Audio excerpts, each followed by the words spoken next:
Dalam beberapa jam ke depan ini kita akan berbicara tentang hukum humaniter internasional atau juga biasa disebut dengan hukum perang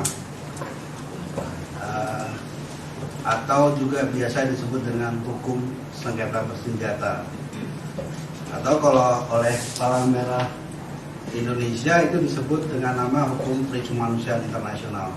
Jadi namanya bisa macam-macam, tapi isinya sama. Nah, hukum humaniter ini adalah sama, jadi bagian dari hukum internasional yang dia berlakunya pada waktu perang. Kita akan mulai dengan film. World War I. And these soldiers are off to fight in a conflict of unheard of destruction.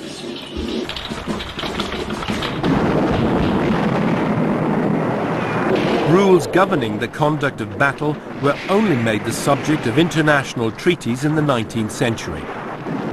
And the experience of World War I will soon expose their shortcomings.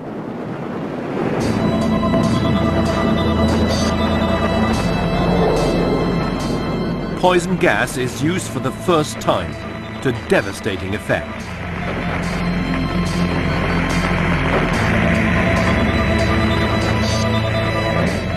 New weapons change the way that war is fought.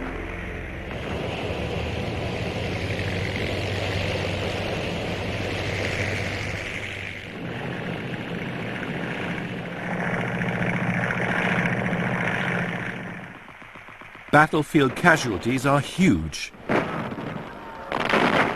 Countries at war are obliged to protect soldiers wounded during combat. But the rights of prisoners are not yet fully guaranteed under the law of war. 2 million POWs depend on the goodwill of their captors.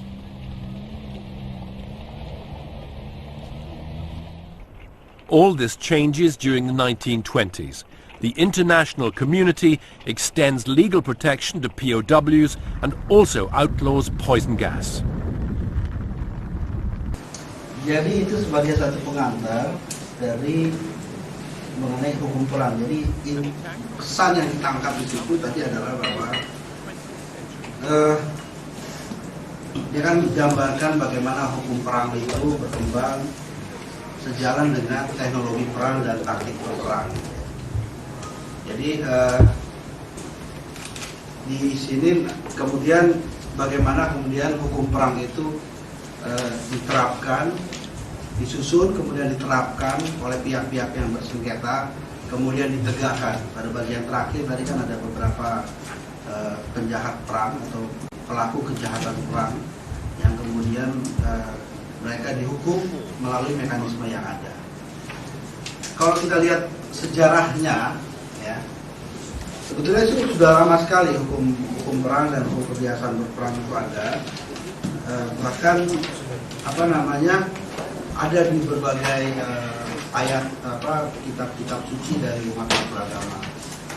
Saya melakukan penelitian tentang hukum perang yang kemudian laporannya disebut dengan hukum perang tradisional Indonesia.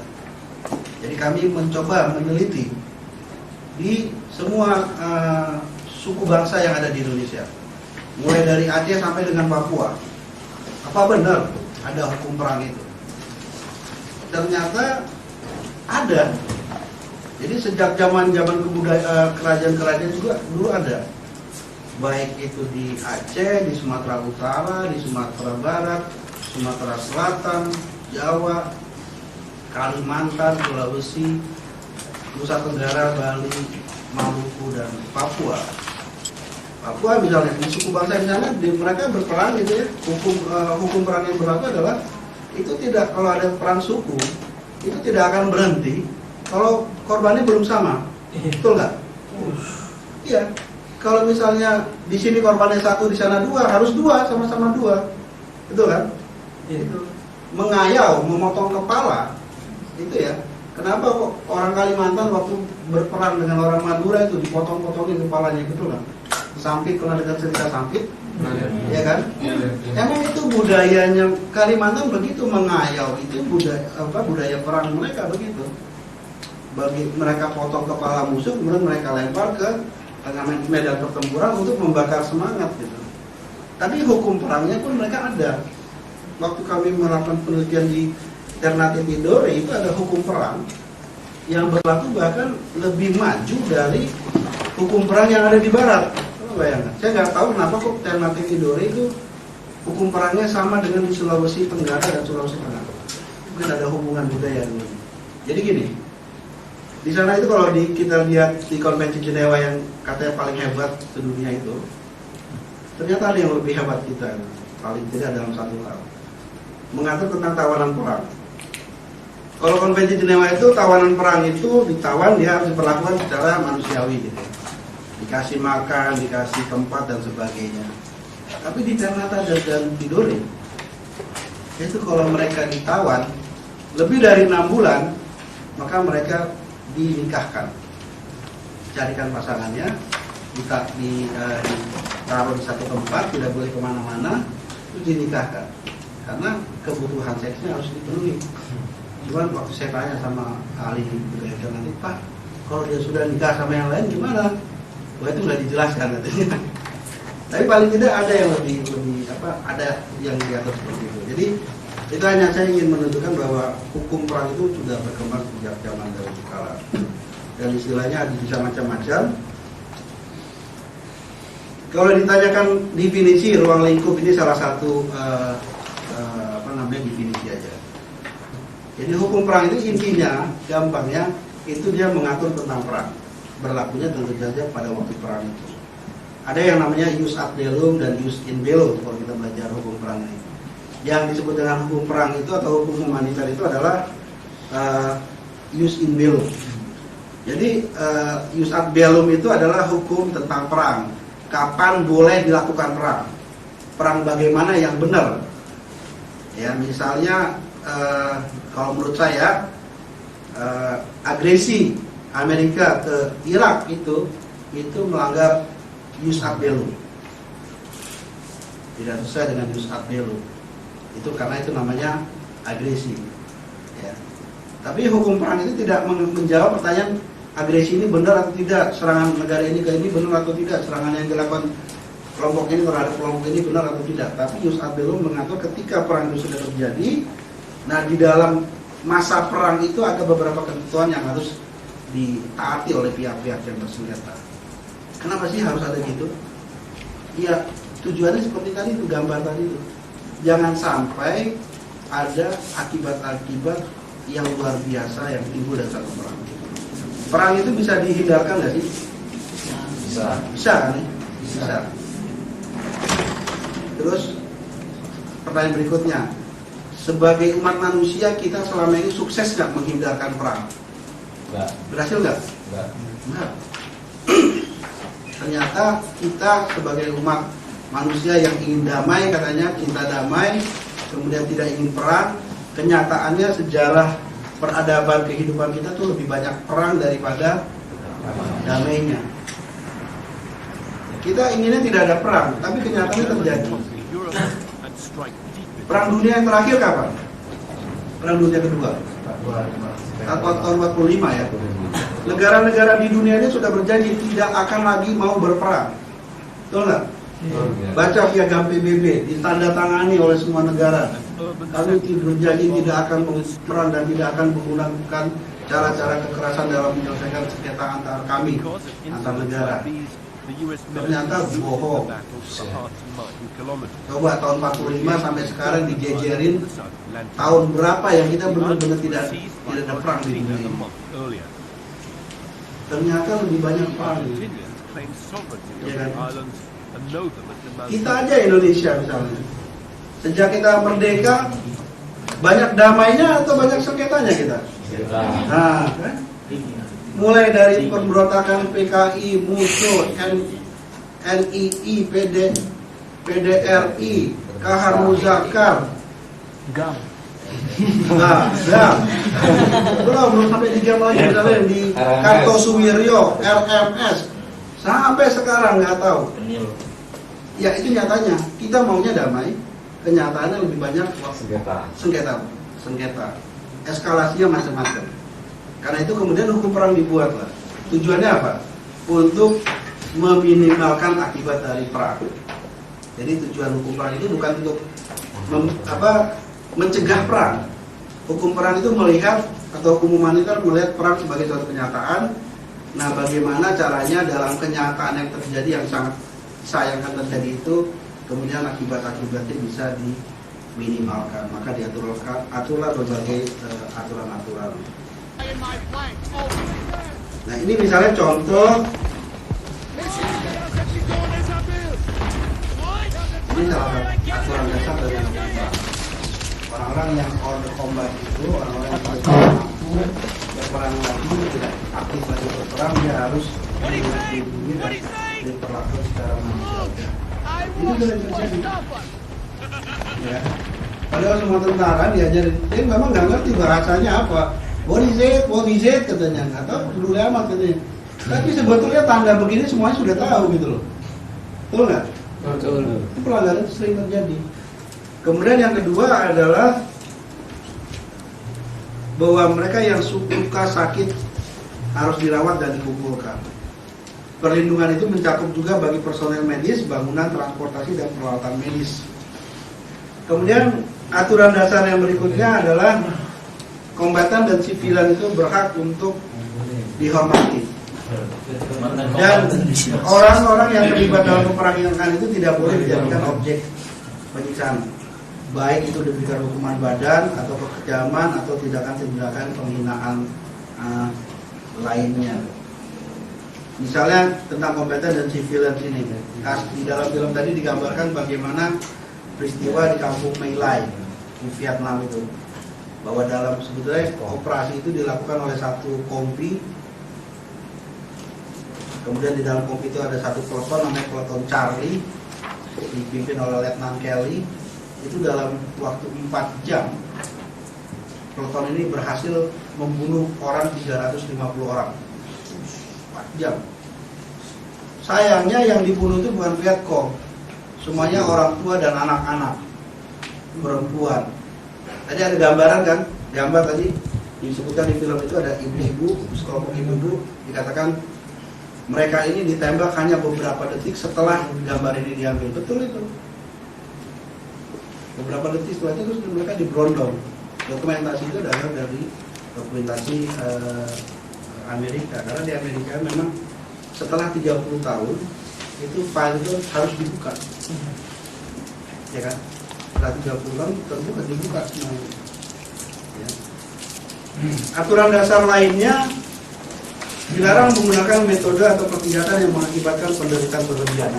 Lalu pihak yang bersengketa itu diharuskan dalam setiap saat membedakan antara orang sipil dan kombatan. Biaya populasi orang sipil itu tidak boleh dijadikan objek serangan. Dan untuk objek-objek militer, objek serangan terhadap benda itu hanya diperbolehkan terhadap apa yang dikategorikan sebagai objek militer. Sekarang saya mau tanya, kombatan atau bukan? Kombatan. Kenapa? Mantul ya. Nggak pakai seragam dia mas. Karena kan dia katanya tentara kan. Pertanyaan berikutnya, kalau Anda jadi musuh dia sekarang ini, Anda tembak atau tidak orang ini, gitu aja. Tembak. Daripada nembak kita. Berarti menurut Anda dia adalah kombatan kan? Betul kan? Oke. Kombatan atau bukan? Kenapa? Masyarakat sipil yang dipersenjatai oleh negara untuk membela kepentingan negara itu. Masyarakat sipil yang dipersenjatai oleh negara untuk membela negara itu. Bisa juga masyarakat sipil tidak dipersenjatai oleh negara kan ya? Iya. Untuk membela kepentingan yang lain bisa juga nggak? Iya. Nah, Nang balik. Wah, nggak tahu ini. Tapi kok dia nembak itu gimana? umurnya mereka ini di bawah 14 tahun. Kan masalahnya kalau di perang, ya kalau kita musuh mereka misalkan, kalau kita nggak tembak dia, ditembak kita kan? Bukan itu. Pengobatan.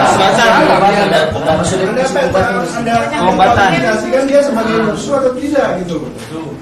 Ya kan anak-anak, katanya kan anak-anak nggak boleh jadikan sasaran serangan.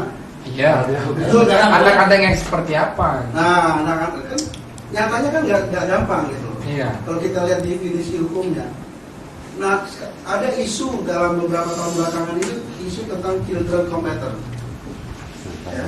Anak-anak yang karena disuruh, karena inisiatif sendiri, disuruh dipaksa untuk ikut dalam suatu sengketa bersenjata. Itu ada di berbagai belahan dunia. Kalau 3 tahun yang lalu saya baca satu laporan, ada 300.000 anak-anak berusia antara 8 sampai 14 tahun yang bergabung atau dilibatkan dalam sengketa bersenjata. Bahkan di salah satu negara Afrika itu ada satu batalion anak. Coba bayangin. Satu batalion anak, komandannya itu anak umur 14 tahun. Jumlahnya itu 700 orang, satu batalion. Komandannya 14 tahun, pakai senjata semuanya. Itu UNICEF itu minta ampunan dia untuk membubarkan batalion ini. Karena ketentuannya, ya, kombatan itu harus 18 tahun ke atas. Kalau Anda baca Convention on the Rights of the Child, CRC dibagikan ya, ada protokol 2-nya. Ada nggak protokol 2 dari CRC? Itu tentang keterlibatan anak dalam sengketa bersenjata.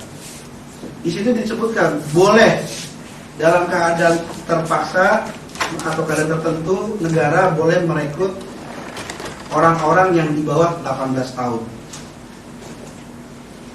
Tapi tidak boleh di bawah 14 tahun. Cuma ketentuan berikutnya mengatakan kalau mereka sudah direkrut, dilatih, kemudian dimasukkan dalam satu satuan, sampai mereka berumur 18 tahun tidak boleh ditaruh di garis depan. Pertanyaannya yang kayak gini di garis depan apa di garis belakang? Ya kan? Kalau ini jadi korban mereka kira-kira, menurut Anda yang salah yang nembak atau bukan? Yang nembak salah apa tidak? Ya, yang salah menurut saya bukan yang nembak, karena Anda daripada ditembak kan, betul nggak? Anda harus membela diri kan. Yang salah adalah yang merekrut. Sudah tahu aturannya nggak boleh, ya kan? Nah, kejadian yang sekarang terjadi banyak di dunia adalah seperti ini. Banyak sekarang yang namanya sengketa bersenjata itu bukan hanya state actors, tapi banyak non-state actors. Non-state actors yang kemudian terlibat dalam sengketa bersenjata. Seperti ini, kalau tanya ini pasukan apa ini? Dulu kalau di dalam Konvensi Jenewa, syarat kombatan itu berseragam. Ada tanda-tandanya, misalnya batalion burung perkutut gitu. Batalion 999 burung perkutut. Syarat-syarat kombatan itu banyak sekali. Ada beberapa secara yuridis. Tapi sekarang ini kalau kita lihat di protokol 1/1977, pokoknya kalau orang itu membawa senjata secara terbuka di daerah operasi, maka itu adalah kombatan. Saya di Sri Lanka waktu itu setiap minggu paling nggak ada 2 kali peledakan dilakukan oleh Black Tiger, pasukan khusus Tamil, perempuan semuanya. Kalau saya sedang berdinas ke pedalaman gitu ya, saya bawa mobil putih itu, mereka pakai trail, belakangnya bawa senjata. Dia lebih hebat dari Kopassus. Saya tanya sama Kopassus yang ada di sini, Anda punya kemampuan seperti dia nggak? Ternyata enggak. Karena kemampuan dia sama seperti anak buahnya Nurdin M. Tok. Kalau tapi nggak ada gambarnya. Black Tiger itu keahliannya adalah masuk ke dalam satu daerah atau tempat, kemudian meledakkan sasaran itu kalau perlu bersama-sama dengan dirinya. Dan itu banyak terjadi. Jadi kombatan itu bisa perempuan juga. Seperti ini juga bisa terjadi, kenapa enggak? Jadi juga masuk dalam kategori kombatan. Seringkali orang kan mengira kejahatan perang itu hanya terjadi kalau itu oleh negara-negara berkembang lah misalnya. Di Somalia ini misalnya yang melakukan kejahatan itu tentara Kanada sama tentara Belgia. Ada di film itu. Mereka juga melakukan kejahatan perang. Kalau itu apa yang menjadi prinsip dasar dalam hukum perang? Yang pertama adalah prinsip pembedaan. Tadi kan sudah kita bicara kombatan sama sipil. Yang membedakan antara kalau orang itu sipil kombatan yang boleh dijadikan sasaran atau boleh ikut serta dalam pertempuran, yang satunya lagi adalah penduduk sipil, tidak boleh dijadikan sasaran, tidak boleh ikut serta dalam pertempuran, ya. Atau objek militer juga, objek juga dibedakan antara objek militer dengan yang bukan objek militer. Ini ada definisi di dalam pasal 52 ayat 2 Protokol 1 1977. Yaitu objek-objek yang karena sifat, tempat, peruntukan atau penggunaannya memberikan kontribusi yang efektif terhadap aksi militer, dan objek yang penghancuran seluruh atau sebagian serta penguasaan atau netralisasinya pada situasi yang berlaku pada saat itu memberikan keuntungan militer yang berarti. Rumah sakit objek militer atau bukan? Bukan. Bukan. Sekarang kita ubah. Kalau di rumah sakit atau di masjid itu ada 3 orang tentara yang bersembunyi dengan senjata, dia jadi objek militer atau tidak? Jadi kita kembali ke ukuran yang dibuat di sana. Ya. Dia memberikan kontribusi yang efektif. Kan itu ukurannya. Sehingga dia bisa menjadi tempat yang memang menjadi sasaran objek. Ya. Tapi kalau dari definisi ini bisa aja dilakukan karena kan objek-objek yang karena sifat, tempat, peruntukan atau penggunaannya memberikan kontribusi. Kata kunci ini memberikan kontribusi yang efektif terhadap aksi militer. Nah, kalau memang fasilitas itu dimanfaatkan untuk bisa memberikan kontribusi bagi operasionalnya militer, nah itu kan bisa aja dijadikan sebagai objek kalau sesuai dengan definisi ini. Bisa diserang berarti ya? Bisa diserang Oke, sesuai dengan definisi. Kebetulan Anda itu dalam pasukan Anda membawa mortir. Anda mortir nggak rumah sakit itu? Enggak. Kan boleh diserang. Iya, kalau dari definisi itu kan, tetapi ya artinya kembali lagi nggak mungkin seluruhnya objek itu dihancurkan ya. Itu ada selektif. Ya, selektif. Jadi rumah sakit itu menjadi tidak imun. Itu namanya kita masuk kepada definisi yang prinsip yang lain dari hukum humaniter. Namanya prinsip proporsional, prinsip keseimbangan yang ada sebutkan tadi. Jadi Anda mau melakukan serangan ke rumah sakit itu untuk melumpuhkan 3 orang sniper itu, ya. Tapi Anda lakukan secara proporsional. Anda tidak gunakan mortir Anda, karena kalau Anda gunakan mortir Anda, rumah sakitnya hancur, yang lainnya nanti juga jadi korban. Jadi harus proporsional antara keuntungan militer yang hendak dicapai dengan korban yang timbul. Kalau gambaran sini misalnya yang paling itu ekstrim, misalnya itu ada 2 orang dengan senapan mesin diserbu dengan tank seperti itu. Di belakangnya ada perkampungan penduduk sipil. Kira-kira kalah nggak ya 2 orang itu? Kalah, jadi kerupuk dia, ya kan? Tapi kira-kira kampung yang di belakang juga ikut hancur nggak? Nah ini akibatnya kalau sebelahnya lagi gambaran serangan yang tidak proporsional. Tadi tidak banyak gambaran di film tadi, dipukul rata semuanya. Ya. Nah, prinsip yang lainnya adalah prinsip pembatasan. Artinya dibatasi metode dan persenjataan yang boleh digunakan.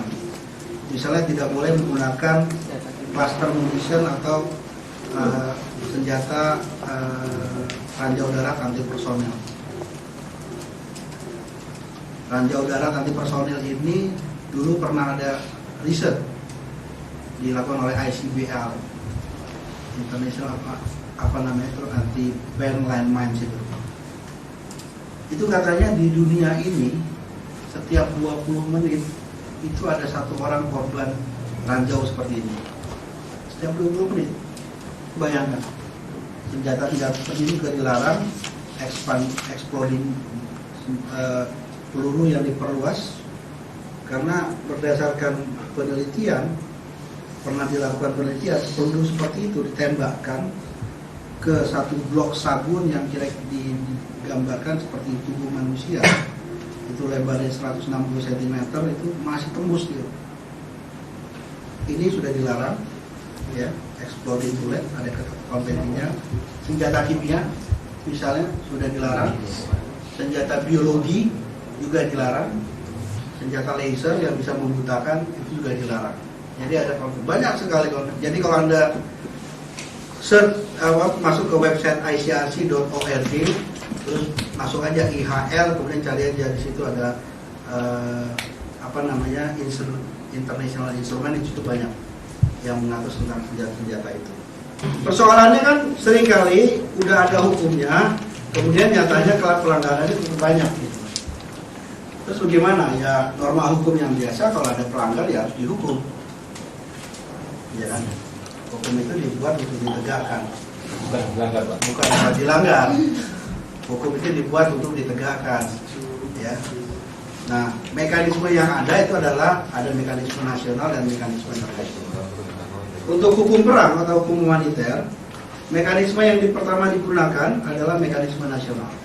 Jadi dalam mekanisme hukum humaniter, kalau Anda baca di Konvensi Jenewa pasal 49 dikatakan bahwa kewajiban negara untuk menegakkan hukum humaniter itu, memberikan sanksi pidana yang efektif. Bahasanya gitu.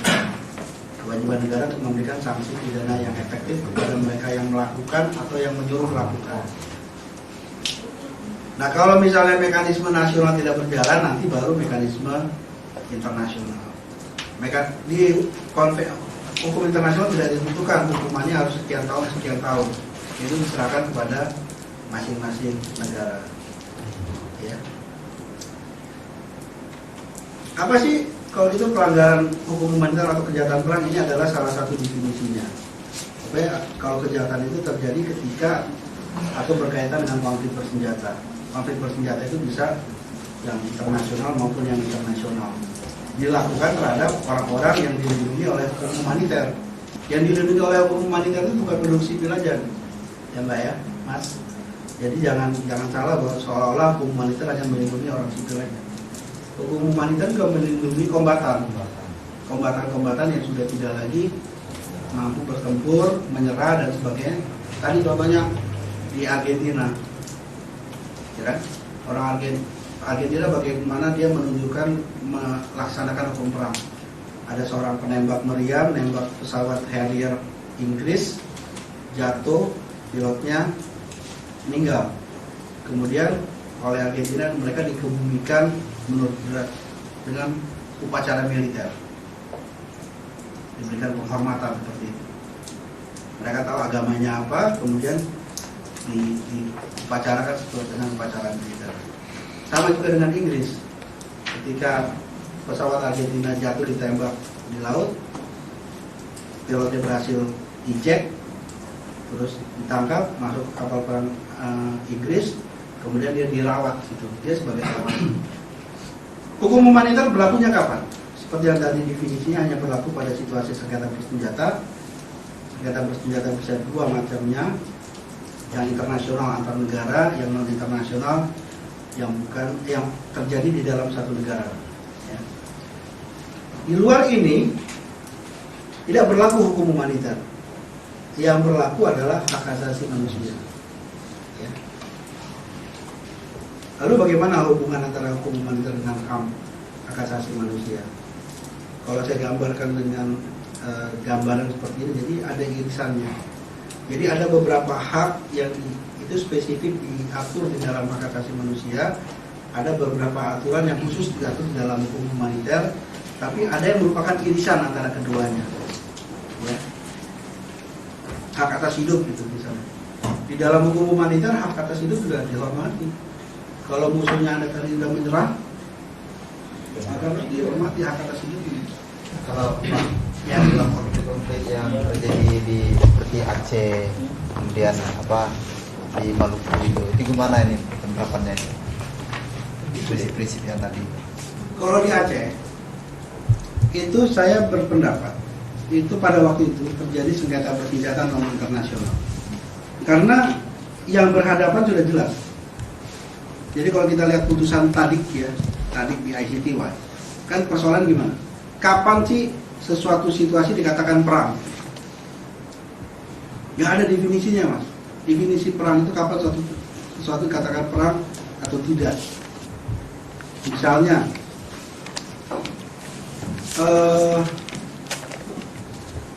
waktu kerusuhan 98 itu kan ada tentara turun juga kan, itu suatu situasi perang atau tidak. Padahal ada tembak-tembakan juga di Ambon juga seperti itu, di Papua seperti itu. Karena ketiadaan ukuran itu maka hakim di Mahkamah ICTY pernah memutuskan gini, ukurannya adalah struktur dari pihak-pihak yang bersengketa serta intensitas kekuatan yang digunakan. Hakim dalam putusan Tadik itu mengatakan begini, Tadik itu didakwa dia melanggar ketentuan hukum perang pasal 3 Konvensi Jenewa. Ya. Terus Tadik melakukan perlawanan, dia bilang tidak, saya tidak melakukan pelanggaran hukum perang karena situasinya belum perang. Sehingga hakim harus memutuskan dulu kasus ini bisa diteruskan atau tidak. Ya. Dan dalam putusan selanjutnya itu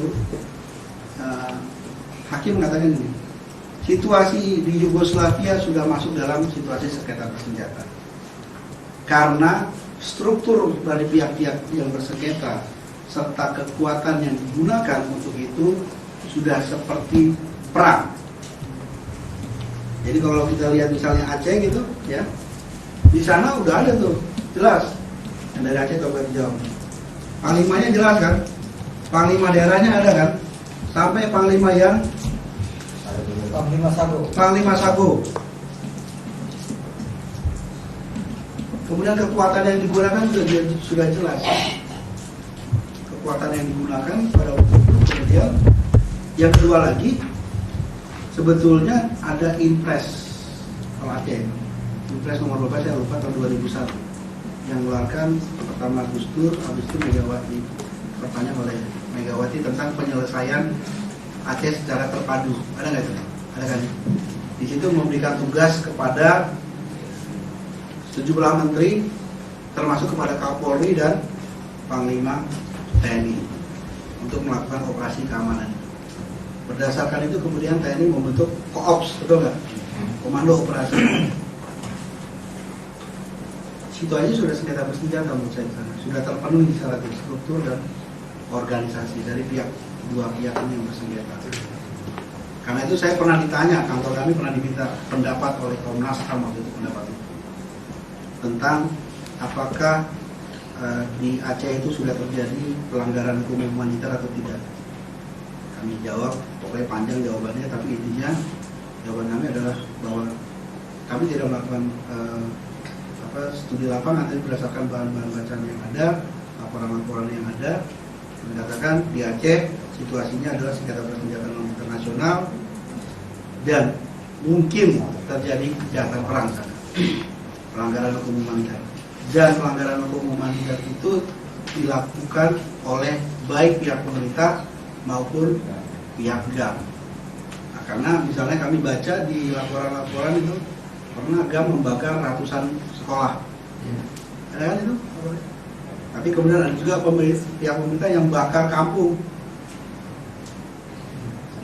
Kejahatan perang. Jadi kejahatan perang ini dilakukan bukan oleh tentara reguler aja, tapi juga oleh tentara-tentara yang irreguler. Ya. Atau mereka, pokoknya pihak dalam sengketa. Kejahatan perang itu dilakukan oleh orang-orang yang terlibat dalam sengketa bersenjata. Ambon, Papua, Poso misalnya, menurut saya itu belum masuk dalam kategori sengketa bersenjata. Ya. Karena struktur yang berhadapan di sana kan tidak sesolid seperti apa yang di Aceh.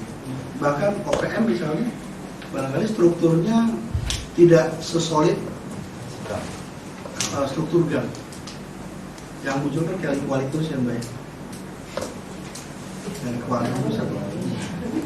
Terus siapa lagi itu? Tapi tidak pernah mereka mendeklar ini seperti ini strukturnya. Jadi itu batasannya. Ya, silakan, Mbak. Terkait juga konflik yang terjadi itu di tahun 2002 ya, masalah atas nama 9 kasus tentang Timor Leste. Iya.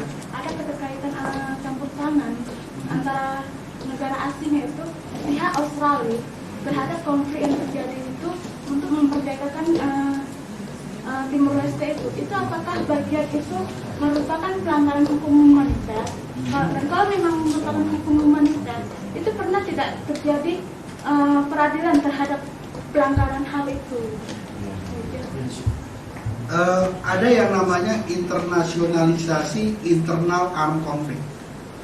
Jadi konflik bersenjata yang bersifat internal, ya, kemudian diinternasionalisasi karena keterlibatan dari negara lain.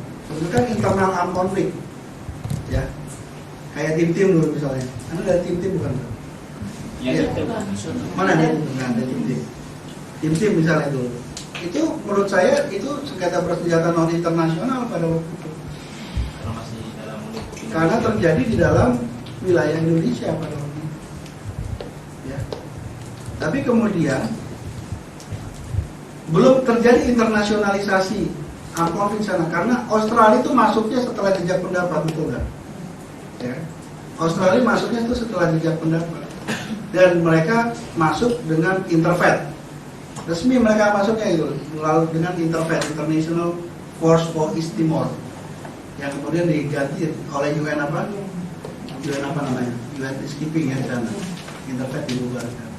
Tapi yang namanya internasionalisasi armed conflict ini kan, kalau terjadi non international armed conflict kemudian ada keterlibatan negara lain mencampuri di situ, langsung dengan memberikan kekuatannya bisa terjadi. Yang diadili sebenarnya bukan keterlibatan negara ini. Jadi sekali lagi hukum humaniter itu tidak mengadili negara ini membantu pemberontak ini misalnya. Yang diadili adalah ketika negara ini sudah membantu, kemudian dia berperang dengan negara X misalnya, ya, X dengan pemberontak A yang dibantu oleh negara Z, yang diatur oleh hukum humaniter adalah ketika terjadi pelanggaran dalam hubungan perang ini.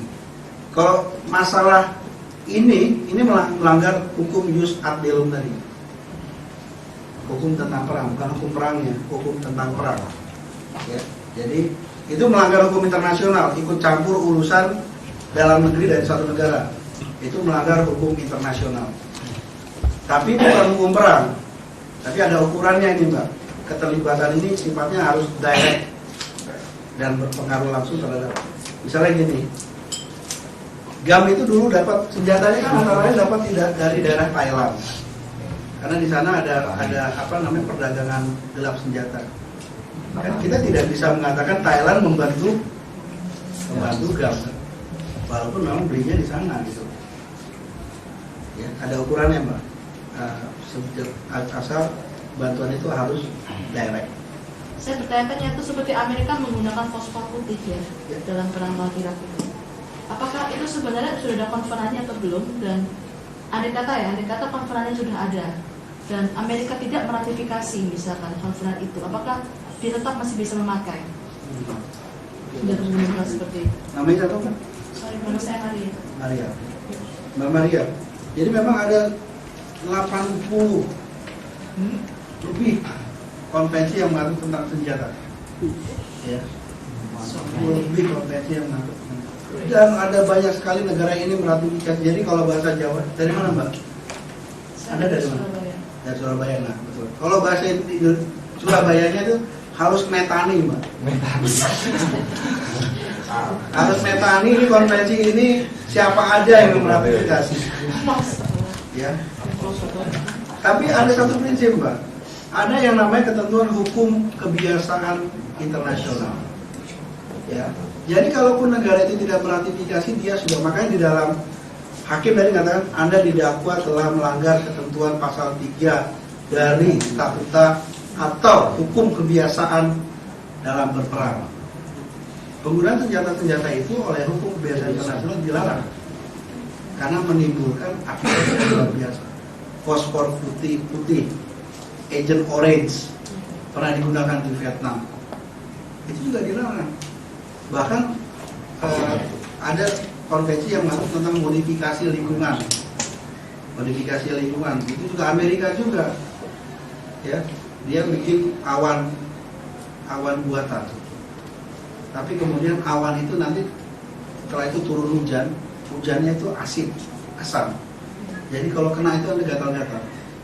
Bayangkan kalau Anda lagi perang mau nembak gatal gitu. Ya.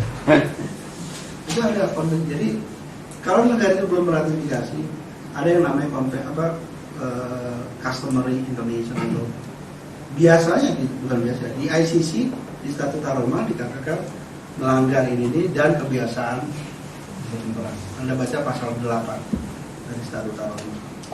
Selalu dipuji dengan itu.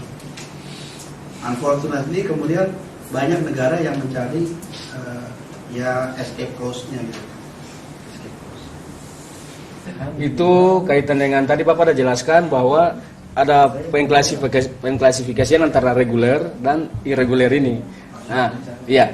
Jadi yang sedikit saya bingung di sini bahwa tentara reguler ini kan katakanlah dia resmi gitu Pak. Jadi dia bisa dijama atau bisa dalam lingkup hukum humaniter itu. Kaitan dengan konvensi segala macam itu lain soal. Tetapi ketika bagian irreguler ini melakukan kejahatan perang tentara reguler, contoh kayak GAM, umpanya menyekat tentara Indonesia lalu disiksa bertentangan dengan hukum kemanusiaan begitu. Ini bisa dijama oleh peradilan internasional Pak, atau si GAM ini bisa dijama. Itu yang bikin saya sedikit bingung. Yang saya katakan pasukan reguler itu biasanya angkatan bersenjata dari satu negara, angkatan bersenjata yang resmi. Tapi ada juga yang irregular forces yang di luar itu. Ya, biasanya itu adalah pasukan pemberontak. Ya. Tapi dia forces juga angkatan bersenjata, cuma irregular karena tidak masuk menjadi bagian dari satu negara. Terus pertanyaannya, kalau dia melakukan kejahatan perang ini bisa diadili oleh siapa? Dua-duanya kan dalam mekanisme ini diatur diadili oleh pengadilan nasional atau pengadilan internasional. Jadi misalnya anggota militer GAM yang melakukan pembakaran rumah itu ditangkap, ya, dia bisa nggak usah masuk pengadilan internasional, pengadilan nasional aja. Kriminal. Ya. Itu kalau itu bisa diadili sebagai pelaku kejahatan perang. Tapi masalahnya di kita, di sistem hukum nasional kita sampai sekarang, di KUHP kita ataupun di KUHPM itu belum ada satu pasal yang mengatur tentang kejahatan perang. Di dalam rancangan KUHP yang baru sudah ada konsep 2005, saya lihat sudah ada itu. Sehingga kemudian mereka diadili sebagai pelaku kriminal biasa. Padahal sebetulnya itu bisa diadili sebagai kejahatan. Sama juga dengan pasukan reguler. Kalau dia melakukan kejahatan itu, dia masuk dalam tindak kriminal biasa. Biasa kalau militer mereka bisa melanggar KUHP atau KUHPM. Tapi kalau itu pasukan GAM, itu mereka melanggar KUHP. Jadi kejahatan perang itu bisa dilakukan oleh mereka yang terlibat dalam sengketa bersenjata. Apabila kejahatan itu dilakukan terhadap orang-orang yang harus dilindungi atau objek yang harus dilindungi. Silakan, ada lagi? Kalau nggak saya kembalikan kepada Mas Boy. Oke ya teman-teman sekalian, kita sudah berdiskusi selama kurang lebih 2 jam. Itu pengantar hukum humaniter. Kalau kita lihat rangkaian proses belajar kita, hukum humaniter ini ada pada modul 3, tapi dia adalah satu-satunya materi. Itulah teman-teman, sebelum kita kasih applause dulu buat Mas